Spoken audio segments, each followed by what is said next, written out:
ఒక వ్యక్తితో మీ కర్మ సంబంధం ముగిసింది అని ఎలా తెలుసుకోవచ్చు? చూడండి, ఫస్ట్ సైన్, వాళ్ళు గుర్తొచ్చినా సరే నీకు గుండెలో బరువు అనేది అనిపించదు.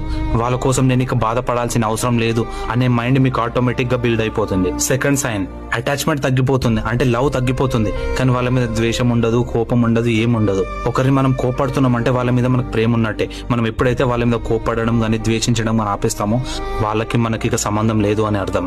థర్డ్ సైన్, ఇది ఎలా ఉంటుందంటే వాళ్ళతో మనకి గొడవలు కానీ ప్రేమ కానీ వాళ్ళతో మిస్అండర్స్టాండింగ్స్ కానీ ఇలాంటివి ఏవి ఉండవు. అప్పుడు మీరు అర్థం చేసుకోవాలి ఇక వాళ్ళు మనతో ఉండరు, వాళ్ళు మనకు అవసరం లేదు అని. ఫోర్త్ సైన్, వై మీ, నేనే ఎందుకు ప్రతిసారి, నాకెందుకు ఇలా జరుగుతుంది, నన్నే ఎందుకు ఇలా మోసం చేస్తారు అనే క్వశ్చన్ నీ మైండ్ నుండి డిలీట్ అయిపోతుంది. దానికి బదులు thank you for the lesson అనే పాజిటివ్ మైండ్ నీకు బిల్డ్ అవుతుంది. ఫిఫ్త్ సిగ్నల్, వాళ్ళు లేకపోయినా సరే నీ లైఫ్ పాత్ అనేది నీకు క్లియర్ గా కనిపిస్తుంది. నీ గోల్, నీ ఫోకస్ ఒకటే దాని మీద ఉంటుంది. దీని అర్థం ఏంటంటే యూనివర్స్ లో నీ సెకండ్ చాప్టర్ 2.0 స్టార్ట్ అయిందని అర్థం. సో నీ కర్మ ముగిసింది ఒకరితో అంటే అది నీ లైఫ్ కి ఎండ్ పాయింట్ కాదు, నీ కొత్త లైఫ్ కి స్టార్టింగ్ పాయింట్. నీ ఫ్రీడమ్ నీకు వచ్చేసిందని